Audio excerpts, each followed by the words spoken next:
de ce journal. David, en général, quand vous nous dites bonsoir sur ce plateau, nous avons entre 45 et 50 secondes pour essayer de décrypter, plus ou moins clairement, je vous le concède, l'actualité du jour. Eh bien, ce soir, nous allons prendre quelques minutes pour un exercice qui sera forcément un exercice unique. Un exercice que nous vous proposons à vous, qui êtes chez vous de fidèles téléspectateurs du journal de France 2, et que nous vous proposons à vous, David. Pendant quelques minutes, vous allez être l'invité assez silencieux de votre 2575e journal de 20 heures. Vous vous souvenez du premier, j'en suis sûr? Je m'en souviens, c'était le 3 septembre 2001, ici même.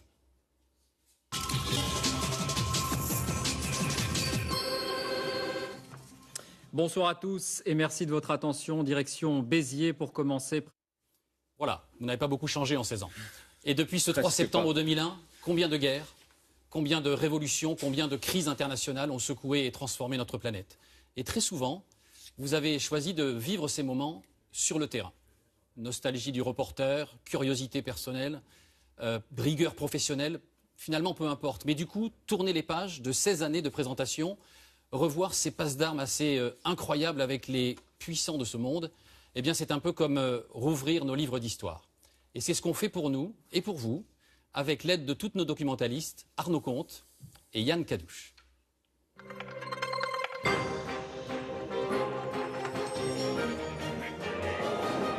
« 16 ans dans la petite lucarne ». Bonsoir à tous. Guten Abend, bonsoir et bienvenue à tous ici à Berlin. Good evening, Mr. President. C'est un entretien inédit à l'occasion de ce G20 en France. C'est la première 16 ans d'entretien, d'édition spéciale aux quatre coins du monde. Et voici à quoi ressemble un bulletin de vote. Vous le voyez, il est grand. Quand l'histoire s'écrit. Bonjour à tous, ce flash spécial pour vous annoncer ces très spectaculaires explosions. Ces deux avions ont percuté les prestigieuses tours jumelles du World Trade Center. Donc, poussière encombre les poumons, l'odeur est suffocante, des centaines de milliers de tonnes de débris. Le 11 septembre 2001 bouleverse le monde. S'ouvre une décennie de conflits. Bienvenue en pleine révolution tunisienne pour cet élan démocratique qui s'affirme peu à peu.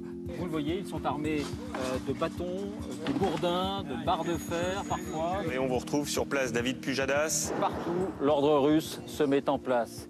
Pas très loin d'ici, la frontière avec l'Ukraine a été bouclée. Allez, dégagez! Vous êtes là pour nous provoquer? Est-ce que vous allez garder le siège de cette caserne ukrainienne ou est-ce que vous allez le lever? Avec les peuples qui se soulèvent ou les dirigeants Nous voici donc au palais présidentiel. Bonsoir, Monsieur le Président. Dont le pouvoir est contesté. Je voudrais commencer cette interview sans détour. Est-ce que la démocratie en Syrie est un objectif pour vous?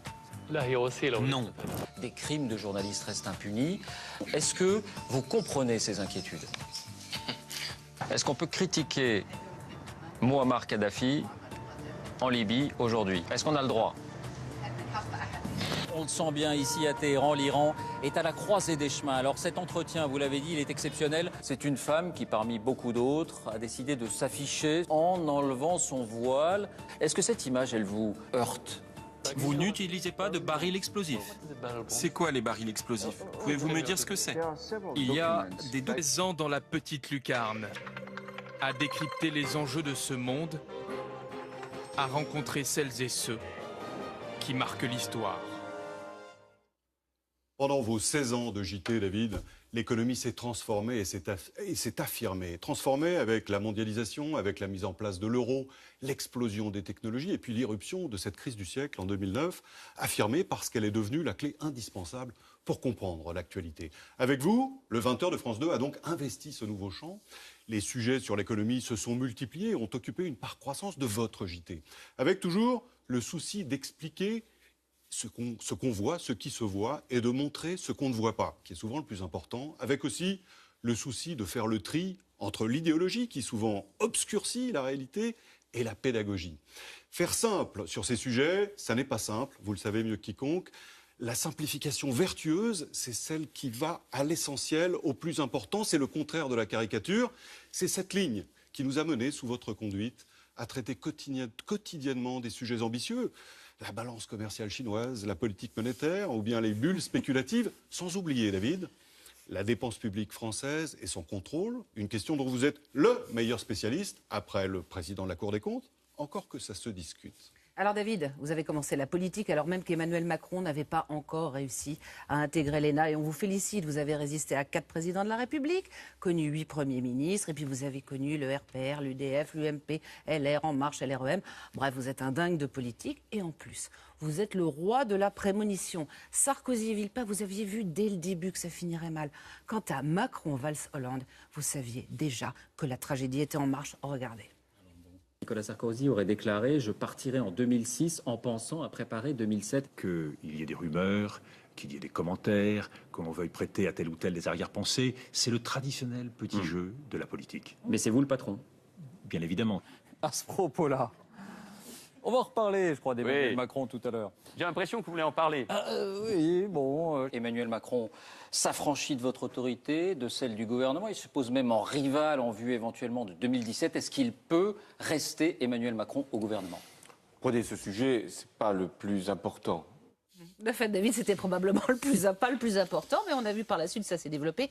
Et puis franchement, David, toutes ces années à vouloir monter des débats, prendre des risques, cette passion pour le direct, s'acharner sur les politiques, quelle endurance vous les avez malmenés. Ils vous l'ont rendu parfois au centuple, mais ça fait de vraies interviews, de bons moments, de belles émissions et des super souvenirs. Regardez.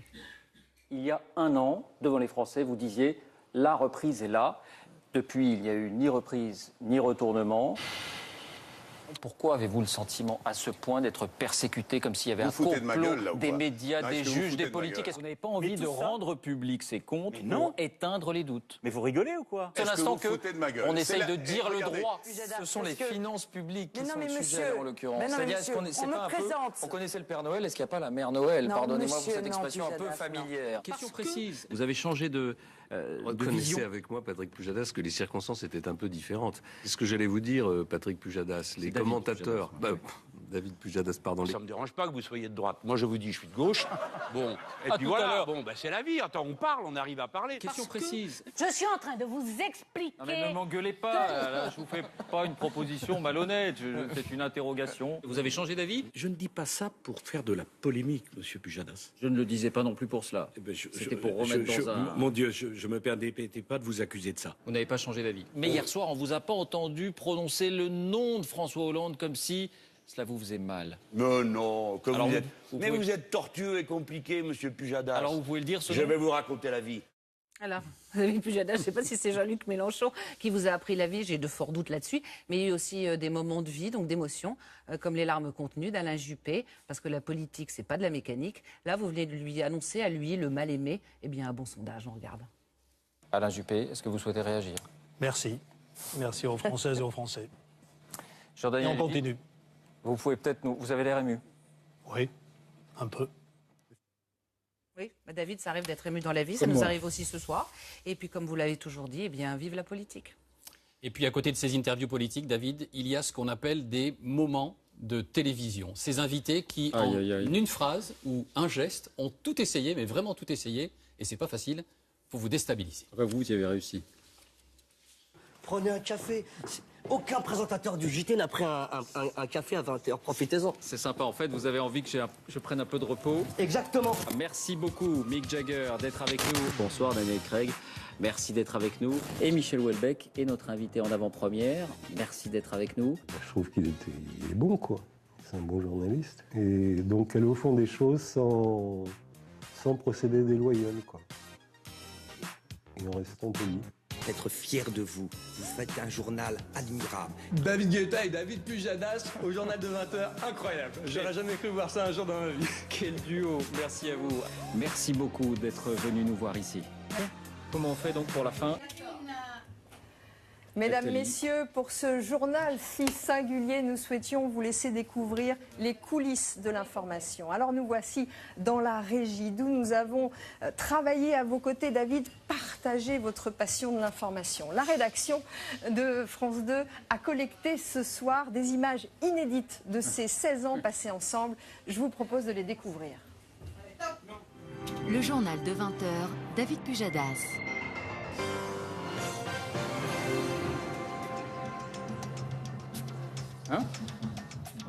Bonsoir à tous.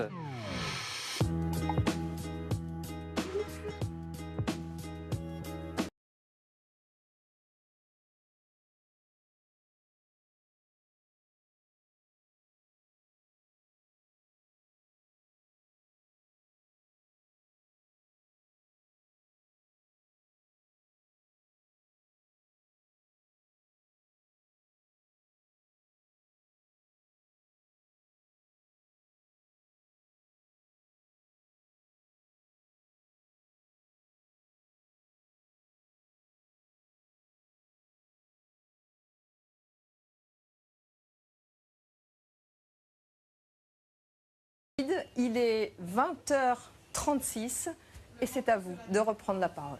Oh, merci Agnès. Alors je dois vous dire que, bien entendu, personne ne m'avait tenu au courant.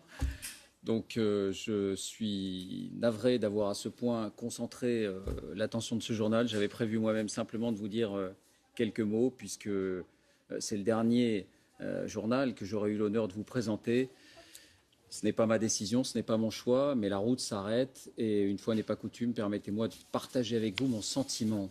Et ce sentiment, c'est un sentiment de gratitude pour ce qui a été une grande aventure collective, intellectuelle et civique, je l'espère, à votre service. Je parle d'aventure parce qu'il y a quelques années, comme tous les médias, nous avons fait le constat de la défiance grandissante du public. On a cherché, on a réfléchi et nous avons fait un choix, le choix d'un journalisme recentré sur l'essentiel, le monde, la politique au sens large, l'économie, les mouvements de la société. Tout le monde est en train de se réunir sur ce plateau, ça non plus, ça n'était pas prévu. Un journalisme de la pédagogie qui donne à réfléchir mais qui ne vous dit pas ce qu'il faut penser. Un journalisme indépendant, ça reste un combat quotidien, indépendant vis-à-vis des pressions de tous les pouvoirs, y compris celui invisible du conformisme et du suivisme. Et enfin un journalisme qui offre plus, l'expertise, l'enquête, le grand reportage et l'impertinence sans la démagogie avec l'œil du 20h. Alors tout n'a pas été rose, tout n'a pas été parfait, loin de là. Et on apprend beaucoup de ses erreurs, mais le travail a été énorme. Et je remercie ce soir du fond du cœur tous ceux qui sont là, pour beaucoup d'entre eux, qui ont nourri cette réflexion et ce journal. Vous en connaissez beaucoup, leur visage, leur voix, leur nom. Et puis à tous les autres, à tous les étages, à tous les postes. Et ils peuvent... et ils peuvent être fiers. Merci les amis. Merci les amis. Merci les amis. Merci. Merci les amis, merci. Je voulais vous dire, je ne sais pas si vous m'entendez encore. Est-ce qu'on m'entend encore? Alors au-delà, je voulais vous dire que votre présence, votre confiance a grandi au fil du temps. Cette présence, cette confiance ont été un cadeau inestimable. Et je vous le dis simplement, ça a été un immense honneur, un bonheur aussi de vous accompagner toutes ces années. Et je veux aussi exprimer ma reconnaissance à tous ceux, toutes celles qui ont cru en moi, les dirigeants, nos dirigeants, et qui ont cru en moi parfois contre toute évidence, et ils se reconnaîtront. Pardon d'avoir été un peu sentencieux. On peut faire ce métier que si on l'aime et que s'il a du sens. Je souhaite bonne chance et belle route à Anne-Sophie Lapix. Elle sera avec vous à la rentrée de septembre. Je suis sûr que son talent et sa personnalité sauront s'accorder avec la qualité des équipes ici présentes pour aller encore plus haut. Tout de suite la météo, Anaïs Baïdemir, puis envoyé spécial avec Élise Lucet et un document, une rencontre avec Thomas Pesquet. Merci les amis, merci beaucoup. Vive l'information. Merci, bonsoir.